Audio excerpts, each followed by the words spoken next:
Welcome to Wealth and Means. Advice dressed up like hard work. Each week, we explore ideas that help you pause, reflect, and think more deeply about the opportunities all around you. It's the perfect mix. A little information, a few stats, some real-world insights, and just enough deep talk to make you feel smarter before your second cup of coffee. Today's episode is stacked. What you didn't see in the news, on search getting unbundled as AI becomes the doorway, SEO mutating into geo, Reddit rising as distribution while spam tries to poison the well. Plus microdramas, creators choosing margin over virality, Apple rumor weather, solid-state batteries that are always 5 years away, agentic AI shifting work from assistance to delegation, fiber optic cables that can feel earthquakes, and the splinternet turning connectivity into a geopolitical lever. Then wake up ready for a week that starts quiet and ends loud, with CPI at the center of gravity, PPI and Retail Sales as the confirmation test, and Fed tone as the Friday finishing move. A knowledge bomb on why buy the rumor, sell the news isn't a strategy, it's an autopsy. Humor me on the adult language we use to make trivial work sound inevitable. And we close with, let's invent again. The barcode, an invention so boring it reorganized the world. A quick thank you to our sponsor, Nost Moments at nostmoments.io. Share your most precious memories. Share the Nost Moments.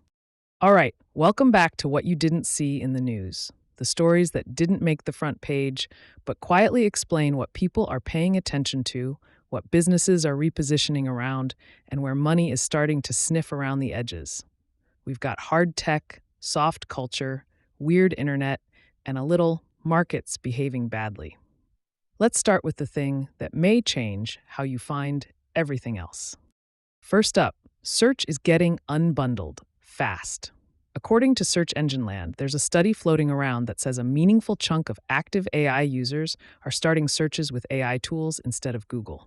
The key detail here isn't the exact percentage, it's the directional behavior. People are moving from 10 blue links to one synthesized answer, and that changes the power structure of discovery. The implication is big. If AI becomes the first doorway, the winners aren't just search engines. They're the systems that decide what gets summarized, cited, or ignored. And why did this pop this week? Because the first week of January is when every marketing team on Earth does their 2026 planning, and this stat got picked up as a strategy forcing function. Like, we need an AI plan, not just an SEO plan. So the new question is, how do we rank inside the answer, not how do we rank on page one? Exactly. Which brings us to the next little acronym that's trying to become a job title. GEO, Generative Engine Optimization. WordStream and other SEO trend pieces are floating this term as the next evolution of SEO. And the key fact is that it's not about keywords anymore. It's about signals that make an AI comfortable repeating you. Think structure, clarity, citations, consistency, machine-readable product, and company facts. The implication is that marketing isn't just persuasion, it's becoming data hygiene. And the attention reason this week is simple. New jargon spreads in January the way pumpkin spice spreads in October. Teams need a label for the budget line item, and Geo is trying to be that label. Now, the dark mirror of Geo, because if there's a new system, there's always someone trying to game it. Also in those SEO trend conversations, Reddit spam SEO. The key fact is that as search surfaces more user-generated content, it also invites manipulation. Accounts, comments, threads built to rank, not to inform. The implication isn't just annoyance, it's trust decay. If the public layer of the internet becomes increasingly polluted, people move toward gated communities, private groups, paid newsletters, and AI summaries they trust, creating a feedback loop. Why did this spike this week? Because early January is also when marketers audit what worked last year. And a lot of people are noticing the search engine results pages are looking more like a comment section. Sometimes for better, sometimes for worse. And speaking of Reddit, there's chatter in e-commerce and marketing circles, pulled into that Shopify recap, that Reddit may have surpassed TikTok as the fourth most visited social platform in the UK. Now, key fact here. Even if the exact rank shifts around, the underlying conversation is what matters. Reddit is being reevaluated from nerd forum to strategic distribution. The implication is a possible platform reweighting. If Reddit is where intent lives, questions, comparisons, real world reviews, then it becomes a place brands and creators want to show up before purchase, not after. And why did it pop this week? Because brands are planning, and the UGC as search narrative is colliding with the AI eats search narrative. Reddit starts to look like a primitive knowledge graph made of humans. Which is great until the spam shows up and ruins the party. Right. Platform growth invites platform games. And that's the theme threading through a lot of this week. Discovery systems shifting, and everyone's sprinting to exploit the new terrain. Let's jump to creator economy because the formats are mutating again. One under-the-radar concept bubbling up: TikTok microdramas, short soap opera-style episodes with freemium mechanics baked in. The key fact is that it's not just short video. It's episodic narrative designed to keep you returning, and sometimes to push you toward paid access. The implication is pretty straightforward. Platforms are experimenting with turning TikTok into something closer to a micro-streaming service, where attention is serialized and monetized, not just scrolled and forgotten. Why this week? Operators and e-commerce folks are talking because it's a new surface area, new ad adjacency, new creator partnership models, and potentially a new kind of product placement that looks like story. Now, zoom out from one format to the broader creator posture. NeoReach, Digiday, and WPP Media are all pushing a similar theme. Creators are moving beyond virality. The key fact is that the growth playbook is shifting from chase the algorithm to build own distribution. Communities, memberships, events, storefronts, repeat customers. The implication is that creators are becoming small businesses with predictable revenue, and platforms become channels, not homes. Why is it popping this week? Again, January. The first week of the year is when creators and brands decide whether this year is more views or more margin. And a lot of smart people are choosing margin. The adult version of going viral is not panicking every month. Exactly. And if you want a story that's weird, funny, and oddly revealing about the modern workplace, here you go. There's chatter, again via that same e-commerce news loop, about tech firms handing out nicotine pouches as focus aids. The key fact isn't whether it's widespread, it's that the idea is plausible enough to spread as a corporate culture headline. The implication is a cultural tell. Productivity anxiety is so normalized that stimulant as perk doesn't even sound insane to people anymore. And why did it hit this week? Because it's the perfect early January meme. Everyone's back at work, everyone's exhausted, and the internet loves a story that says Silicon Valley is speed running burnout. Let's pivot into consumer tech, because rumor cycles are basically their own weather system. Macworld is already teeing up a possible early 2026 Apple slate. Budget MacBook chatter, Apple TV refresh rumors, HomePod mini updates, the usual ecosystem tremors. The key fact is that Apple's mid-tier hardware decisions matter because they set price anchors for the entire market, especially for students, creators, and I just need something that works buyers. The implication is that a cheaper MacBook isn't just a product, it's a strategic move to pull more people into Apple services and to defend against increasingly capable Windows and Chromebook options. Why this week? Apple rumor season starts right after the holidays. People unbox gadgets, realize what's outdated, and the rumor economy warms up. And while we're on the tech hardware vibe, let's talk about the hard tech wedge that quietly keeps showing up in CES wrap-ups: solid-state batteries. You've seen the world's first solid-state battery phrasing popping up in explainers and side content. The key fact is that solid-state is often framed as the holy grail because it could mean higher energy density, potentially improved safety, and different trade-offs in charging and lifespan, though real-world commercialization is always messier than the sizzle. The implication is that battery breakthroughs don't just affect EVs, they hit grid storage, drones, consumer electronics, and the geopolitics of materials. Why this week? CES is a narrative amplifier. Weird tech lists, future energy segments, and a bunch of mid-tier channels piling on once a story has just enough legitimacy to be discussable. Battery hype is basically, it's always 5 years away until it isn't. Right, and the investing lesson is to watch the supply chain and manufacturing milestones, not just the headline. Now let's go from hard tech to soft tech with hard implications, agentic AI. There's a noticeable shift on tech YouTube and in tech podcasts from how to use ChatGPT to watch an agent run my workflow. The key fact is that the conversation is moving from assistance to delegation. Systems that don't just answer, but do sequences of tasks: schedule, draft, research, file, triage. The implication is a workplace rewire. If agents become reliable, the bottleneck shifts from who can do the work to who can specify the work well and who can control the tools. Why this week? Because 2026 tech trends content is landing, and creators are competing to show the most convincing demos. Early January is the Olympics of prediction videos. That dovetails into a science story that's quietly awesome and oddly practical: fiber optic earthquake sensing. The key fact is that researchers can use existing fiber optic cables already in the ground as distributed sensors to detect ground movement with surprising fidelity. That's not a sci-fi future. It's a clever repurposing of infrastructure we already paid for. The implication is massive: earlier detection, denser monitoring, potentially better warnings, and better models, especially in places where you can't easily deploy traditional sensor networks. Why did it pop this week? Because it hit the January Discoveries content pipeline. Science channels and roundup videos love a story that sounds like magic, but is actually engineering. So the internet cables can feel earthquakes, and we're still using them mostly for memes. That's humanity in one sentence.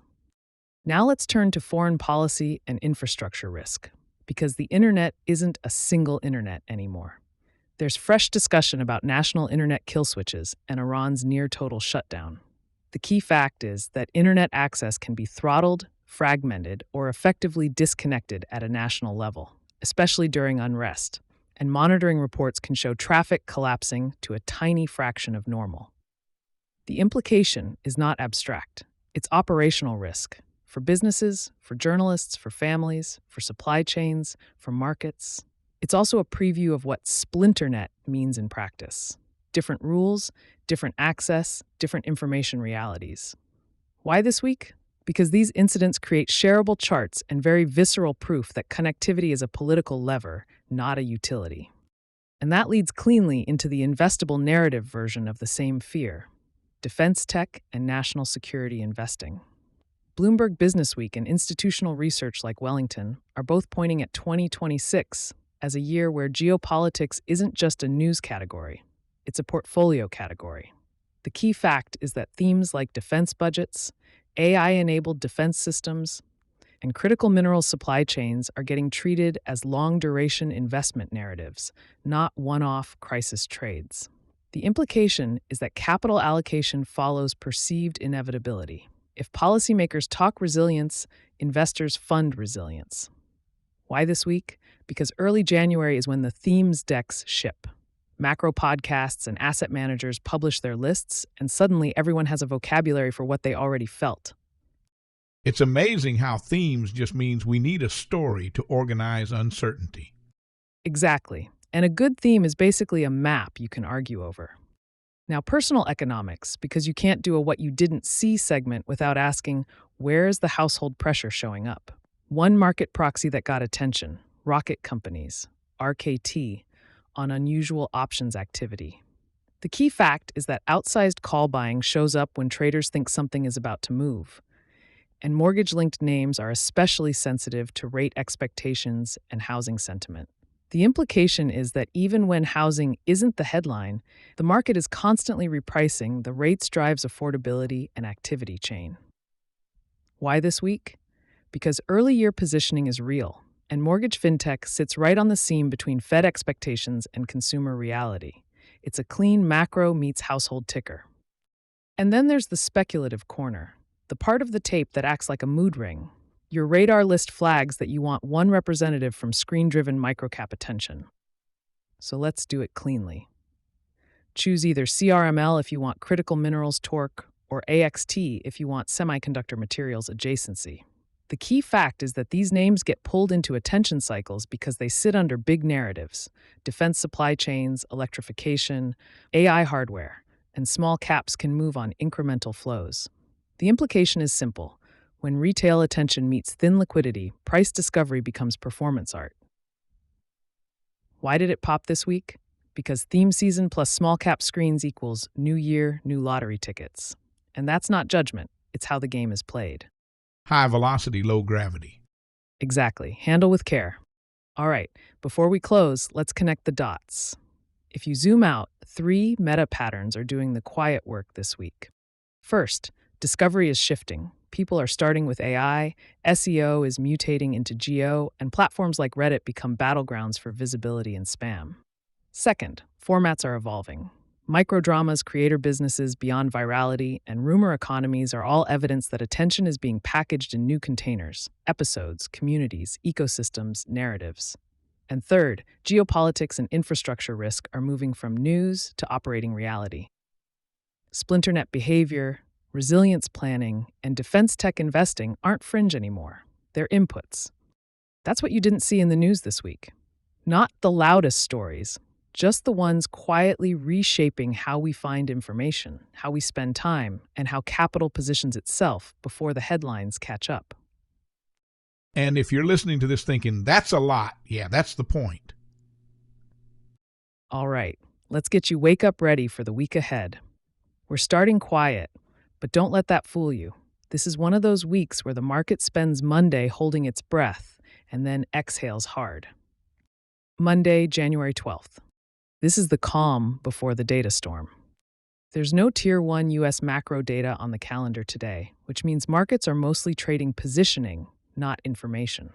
Think of it as a reset day. Investors squaring books, trimming risk, and getting lined up for what's coming Tuesday. Globally, it's also light. No major policy decisions, no headline inflation prints. That absence matters because it tells you sentiment, not fundamentals, will do most of the talking today. On the corporate side, earnings are technically happening, but mostly in the background. Smaller energy and resource names, some OTC and international issuers, nothing that sets the tone, more like noise at the edges. What is quietly starting today is conference season. Biotech Showcase kicks off in San Francisco alongside JPM Week. This is less about headlines and more about deal flow. Who's talking to whom? Who's fundable? And which pipelines suddenly look interesting again if rates behave? At the same time, Projects and Money gets underway in New Orleans, pulling together power, renewables, and infrastructure capital. The question hanging over both events is the same. Does capital feel confident enough to commit for 2026, or is everyone still in wait-and-see mode? So Monday's really about tone setting, not tape moving. Exactly. If markets wobble today, that tells you positioning is fragile heading into CPI. If they're calm, it means people think they know what's coming, and that's when surprises hurt the most. And with that, let's roll into Tuesday, because this is where the week actually begins. Tuesday, January 13th. This is the center of gravity for the entire week. The big one hits early. US CPI for December, out at 8:30 a.m. Eastern. The plain English question here is simple. Is inflation still cooling, or are the last few months of progress starting to stall? Markets care because this print directly resets expectations for the Fed. Rates, the dollar, growth stocks, financials, everything reacts here. A softer than expected number keeps the soft landing narrative alive. A hotter one, and suddenly rate cuts slide further into the future. The second order effect matters just as much. If CPI surprises hot, watch equities wobble first, but watch credit spreads and long-dated yields next. That's where stress shows up before headlines catch on. Before CPI even lands, we get the NFIB Small Business Optimism Index. It's an early read on hiring plans, pricing power, and CapEx at the small business level. The question it answers: are small firms acting defensive or still leaning into growth? Midday, the Energy Information Administration releases its short-term energy outlook.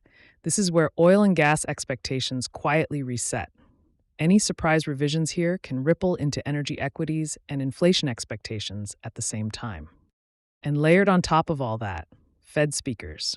Barkin, Musalam, and others are out talking. The market will parse every sentence for one thing. Do they sound comfortable with the CPI number or uneasy? So even if CPI is clean, the Fed commentary can still muddy the water? Absolutely. A good CPI followed by cautious Fed language can still tighten financial conditions. Tone matters. On the corporate side, IPO activity picks up. Green Circle decarbonized technology is expected to start trading.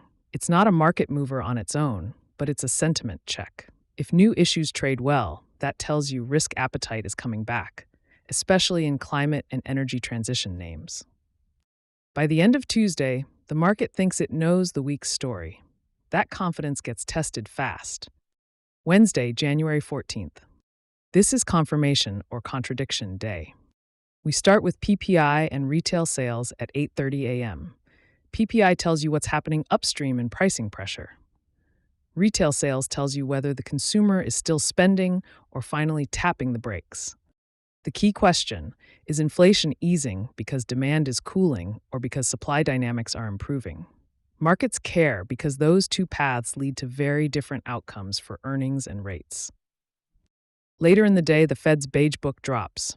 This is qualitative, not quantitative, but it's gold for understanding how businesses actually feel on the ground. Are they cutting hours, passing through costs, delaying investment?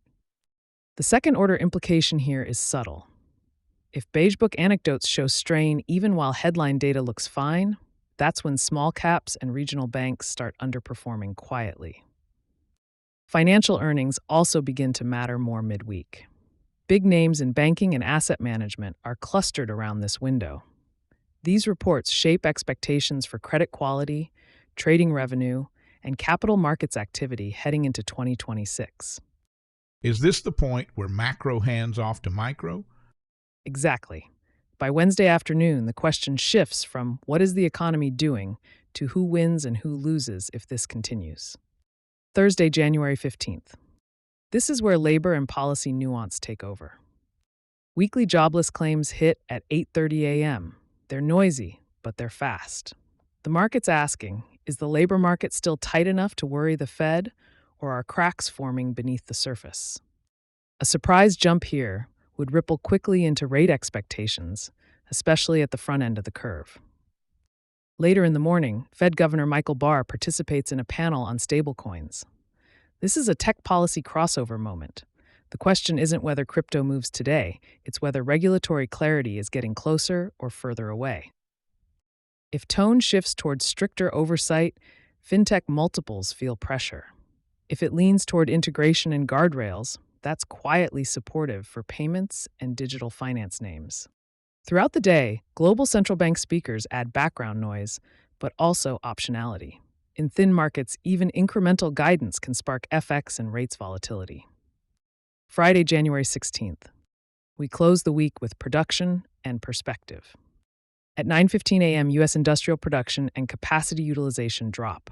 This is the real economy gut check. Are factories, mines, and utilities still ramping or leveling off?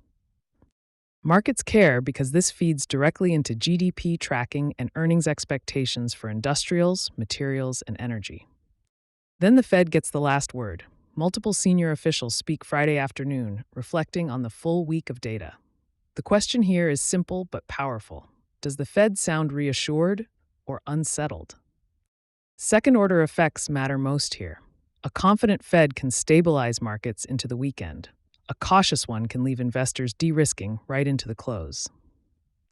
Earnings from financials round out the picture, offering one last read on credit conditions and balance sheet health. And by Friday's close, the market won't just be pricing last week's data, it'll be pricing what it thinks comes next. That's your setup: a quiet start, a heavy data core, and a Fed-shaped finish. Keep your eyes on Tuesday morning, Wednesday confirmation, and Friday tone. That's how you stay a step ahead and wake up ready. Listen up, because this one saves people real money. One of the fastest ways new investors blow up their portfolios is by confusing a warning for a strategy. You've heard it before: buy the rumor, sell the news. It gets passed around like some Wall Street cheat code. But here's the truth: it's not advice, it's an autopsy report. That phrase didn't come from a finance textbook. It came off trading floors a century ago, back when information traveled by telegraph and the guys closest to the wires made fortunes off whispers. By the time something hit the newspapers, the trade was already over. And that logic still holds today. Markets don't move on facts, they move on expectations. By the time the news is official, earnings beat, Fed decision, ETF approval, the market has already imagined it, priced it, argued about it, and traded it. When reality finally shows up, professionals don't celebrate, they exit. Here's how this plays out for modern retail investors. A rumor hits, sentiment spikes, Twitter lights up, Reddit piles in, your trading app buzzes, the stock runs 10 to 20% before the event, then the news drops. It's good, but not miraculous. And suddenly nothing, or worse, selling. That's not manipulation, that's gravity. The excitement was the trade. The announcement is the liquidity event. And here's the uncomfortable part. Retail investors are usually the liquidity. Study after study shows the same pattern. Institutions position early. Retail piles in late. When the news hits, professionals sell into the surge of enthusiasm and walk away with the gains. You're not late to the party. You are the party. Now here's the twist most people miss. This cliche doesn't even work consistently. For major durable information like real earnings surprises, markets often underreact. Prices drift for weeks or months after the news, not reverse. That's why blindly selling the news can be just as dangerous as chasing the rumor. Translation: there is no universal rule, only context. So what's the real takeaway? Buy the rumor, sell the news is a diagnostic tool, not a trading plan. It's a red flag that expectations may be overheated. It's a signal to slow down, not speed up. It's a reminder that if everyone already agrees, the money's probably already been made. For long-term investors, especially early in your wealth-building years, the edge isn't timing whispers or decoding hype cycles. The edge is not getting played. Dollar cost averaging, broad diversification, letting compounding do the heavy lifting while others chase noise. The smartest move in most markets isn't being early, it's being patient. And that quietly, boringly, relentlessly is how real wealth gets built.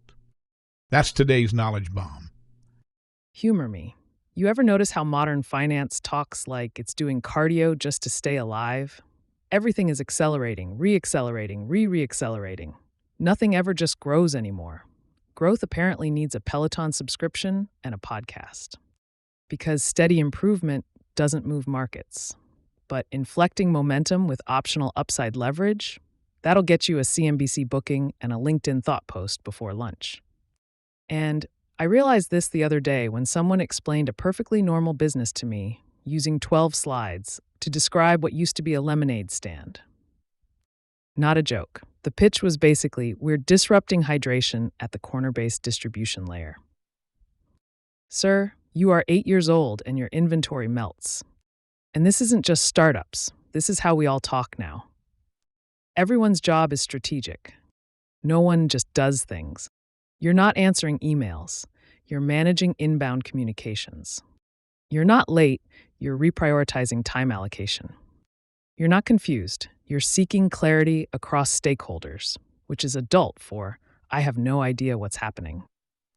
And the absurd part is, the more trivial the task, the more serious the language gets. No one writes a casual calendar invite anymore. It's always, let's align. Align on what? It's a 12-minute call about whether we need a 13th tab in the spreadsheet.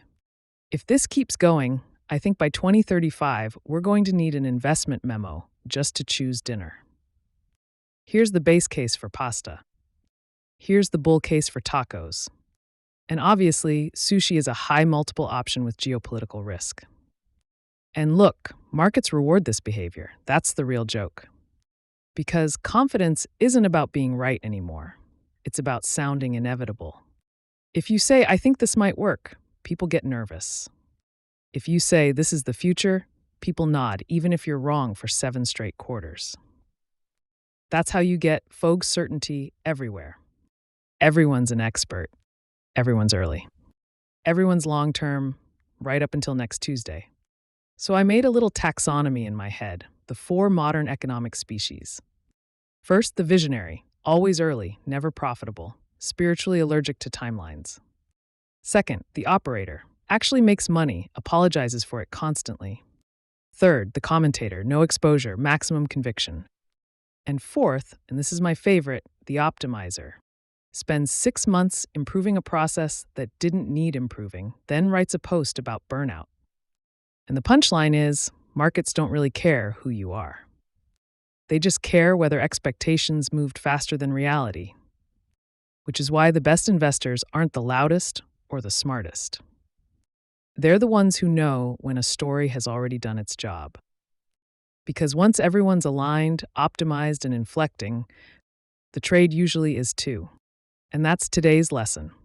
In markets and in life, when the language gets more complicated than the outcome, someone, somewhere, is probably already selling.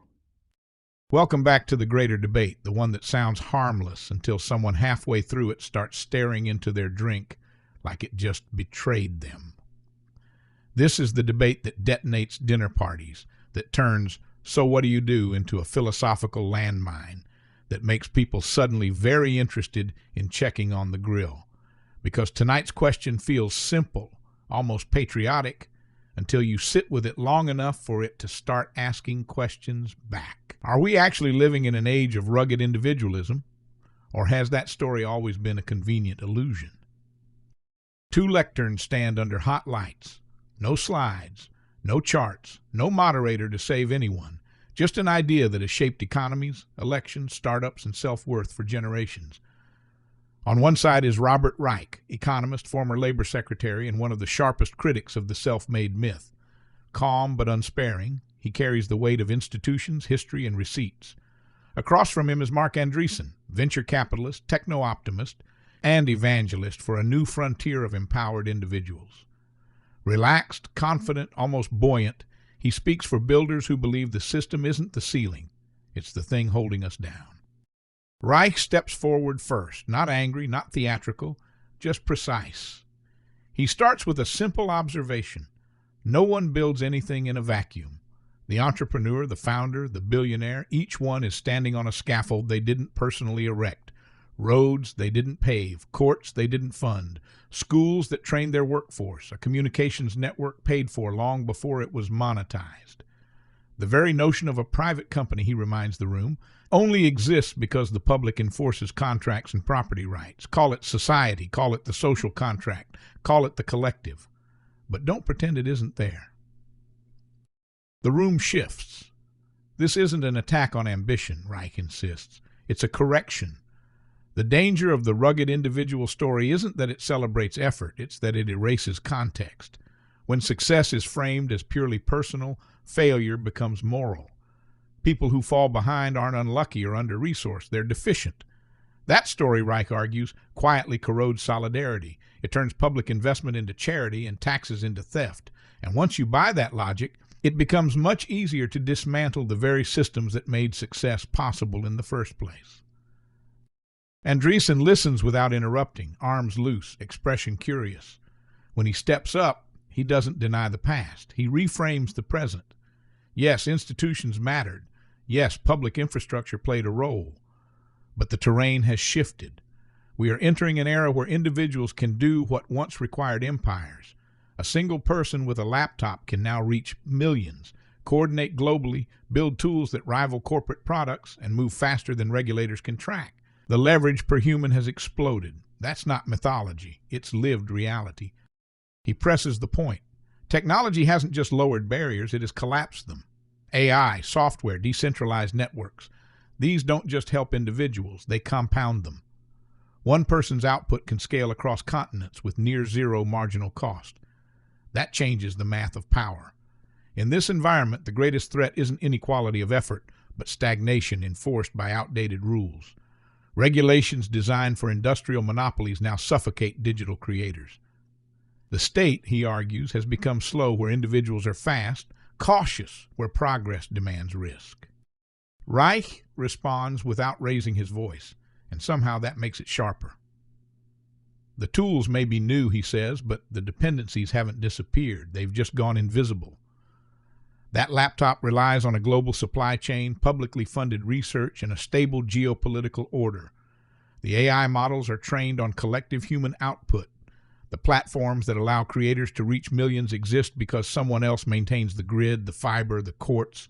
The individual hasn't escaped the system. They're just renting it more efficiently. Then Reich lands his first clean hit. When individual power scales without shared responsibility, accountability erodes. If everyone is sovereign, who maintains the commons? Who pays for the next generation of roads, research, and resilience? The danger isn't innovation, it's free riding dressed up as heroism.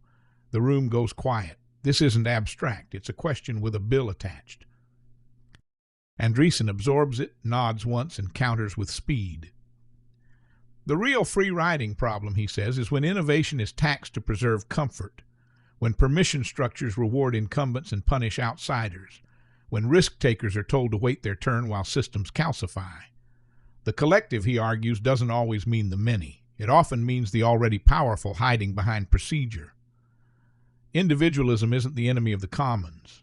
It's often the force that rebuilds it when institutions fail. A ripple runs through the audience. Someone exhales. Andreessen pushes further. The old social contract assumed centralized coordination because coordination was expensive. That's no longer true. We can organize bottom-up now. Open source software, distributed teams, micro-entrepreneurs creating value without gatekeepers. The future isn't lone wolves. It's voluntary networks. And those networks work best when individuals are free to experiment without being smothered by precaution. Reich doesn't dismiss it. He concedes a point, and it matters. Yes, institutions can ossify.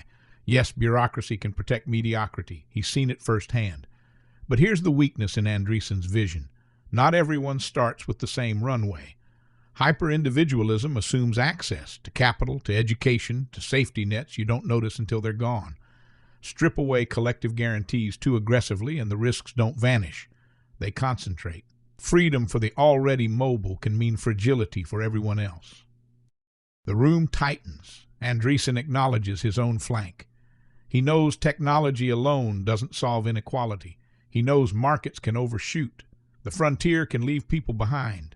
But he warns that overcorrecting for fairness by slowing progress is its own injustice. Stasis doesn't protect the vulnerable. It locks them into systems that no longer work. Growth, even uneven growth, creates options. The real moral failure, he suggests, is choosing predictability over possibility. Reich steps in with his knockout. Growth without guardrails, he says, isn't freedom, it's volatility. When individuals are told they're sovereign but left to absorb systemic shocks alone, resilience collapses. The social contract exists not to suppress greatness, but to make risk survivable. Without it, innovation becomes a luxury belief. Only those who can afford to fail get to be heroic. Andreessen fires back just as cleanly. A society that defines people primarily as dependents, he says, quietly drains them of agency. When the default answer to risk is regulation, creativity migrates or dies. The future doesn't belong to systems that promise safety at the cost of momentum. It belongs to those willing to let individuals run fast and build strange things, trusting that progress, messy as it is, beats managed decline. Both pause. This is the rare moment where neither blinks. Reich admits that individual drive matters, that societies stagnate when they stop rewarding initiative. Andreessen admits that power, once concentrated, needs constraints, even when it's held by innovators instead of bureaucrats. The debate doesn't soften, but it deepens. I step forward as the lights dim just enough to signal we're nearing something unresolved on purpose. What's left hanging between them isn't a verdict. It's a tension that refuses to collapse. We are more empowered as individuals than at any point in history, and we are more dependent on shared systems than we like to admit. The myth isn't that individuals matter, it's that they ever mattered alone. The audience sits with it, no applause yet, just the uncomfortable recognition that both things are true at the same time, and pretending otherwise has consequences. And that is the greater debate. Let's invent again. It's easy to forget that some of the most powerful technologies in the world don't announce themselves with spectacle. They slip in quietly, solve an unglamorous problem, and then, over time, reorganize everything around them. The barcode is one of those inventions. It doesn't inspire awe, it doesn't look like progress, and yet it sits underneath modern commerce the way TCP/IP sits underneath the internet. Invisible, indispensable, and utterly taken for granted. The story starts not in a lab or a boardroom, but with a problem that annoyed the right kind of person. Norman Joseph Woodland was not chasing fame or fortune. He was an engineer who hated inefficiency. After serving in World War II and spending time on technical work that demanded precision and discipline, he returned to civilian life with a restless curiosity about systems. And then his collaborator, Bernard Silver, overheard something deceptively simple. A grocery executive complaining that there had to be a better way to ring people up. That complaint mattered because it landed in the mind of someone trained to see processes, not just products. Woodland wasn't thinking about faster cashiers. He was thinking about information, about how physical objects could carry identity in a way machines could understand. And once that question lodged itself in his head, it didn't let go. The breakthrough didn't come from advanced mathematics or cutting-edge electronics. It came from memory and abstraction. Woodland had learned Morse code, dots and dashes, signals compressed into patterns. Sitting on a Miami beach in the late 1940s, he traced those dots and dashes into the sand, then dragged his fingers downward, stretching them into lines. Thin, thick, space, pattern. Suddenly, information had shape. That's the part of the story that sounds almost mythical now, but what's more interesting is what followed. The first version wasn't the barcode we know. It was a circular bullseye, concentric rings designed so a scanner could read it from any angle. This wasn't aesthetic. It was practical. Early scanners were crude. Clerks couldn't be expected to line things up perfectly. So Woodland designed around the constraints of reality, not the elegance of theory. And that's where the invention stalled. The idea worked. The ecosystem didn't. Light sources were too weak, sensors too large, computers too expensive. The insight was ahead of the infrastructure. So the patent sat. The world moved on. Woodland and Silver sold the rights for what would eventually look like a rounding error, because at the time, that's what it was. This is the part of innovation we rarely celebrate. Not the eureka moment, but the long, quiet gap between insight and adoption. The years where you're right too early. The years where the idea survives mostly as a conviction. It wasn't until Woodland joined IBM and technology caught up that the system could finally breathe. Lasers made scanning viable. Computing power made databases practical. And just as importantly, standardization made cooperation possible. The bullseye gave way to a rectangular code not because it was prettier, but because it scaled better across industries and hardware. When the first pack of chewing gum was scanned in an Ohio supermarket in 1974, it didn't feel like history. It felt like a novelty. But that beep marked something profound. The moment physical commerce became machine-readable at scale. The real impact of the barcode wasn't speed at the checkout. That's the visible benefit. The deeper change was informational. For the first time, companies could know in real time what was actually happening in their businesses. What was selling, where, when, at what velocity. Inventory stopped being an estimate and became a signal. That single shift rewired global trade. Just-in-time manufacturing wasn't possible without reliable automated identification. Modern logistics doesn't exist without standardized tracking. Big data in retail didn't begin with loyalty apps or online clicks. It began when products themselves started reporting their own movement through the system. Healthcare followed, manufacturing followed, shipping followed. Suddenly, errors became detectable instead of invisible. Waste became measurable instead of assumed. Complexity became manageable instead of overwhelming. And here's the part that feels especially relevant now. The barcode didn't win because it was brilliant. It won because it was boring and universal. It didn't ask companies to change how they thought. It asked them to agree on how they labeled. That lesson echoes loudly today as we move into the next phase of the same idea. The world is shifting from simple one-dimensional barcodes to richer two-dimensional codes that carry far more information. Not just what an item is, but where it came from, when it expires, whether it's been recalled, how it should be handled, even how it should be recycled. This isn't about novelty. It's about trust and traceability in a world that has grown too complex for gut checks. As supply chains stretch, regulations tighten, and consumers demand transparency, the humble scan becomes a gateway to accountability. What's striking is how familiar the pattern feels. The technology exists, the standards exist. Adoption lags because systems, incentives, and habits need time to realign. Once again, the constraint isn't imagination, it's coordination. That's where Woodland's story becomes less about barcodes and more about innovation itself. He didn't try to build an empire. He didn't market a vision. He solved a narrow problem cleanly and trusted that the rest would follow when the environment was ready. In a culture obsessed with disruption, the barcode is a reminder that the most durable innovations don't overthrow systems. They quietly become the system. They succeed not by being flashy, but by being dependable, by doing one thing so well that everyone agrees to build on top of it.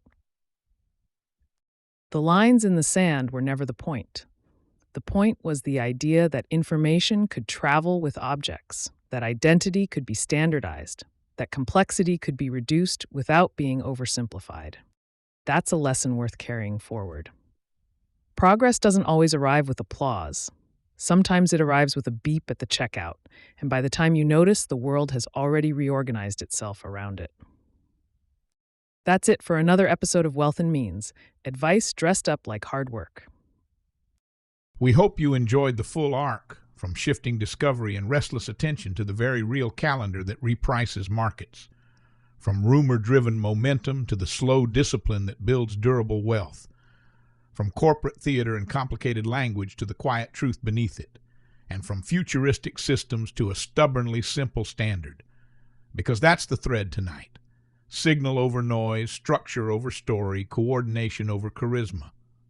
The unglamorous work that makes everything else possible. A synthesized answer, a CPI print, a patient portfolio, a plain old product code, different domains, same lesson. Progress compounds when the inputs are clear, the incentives are aligned, and the fundamentals are finally easy to read. Subscribe, rate, and share this episode. It helps more than you think. We do this for you to help you have a better week, a sharper mind, and maybe even a longer attention span. And a special thanks to our sponsor, Nost Moments, because the best investments are still your memories. Until next time, stay curious. Stay kind. And keep compounding.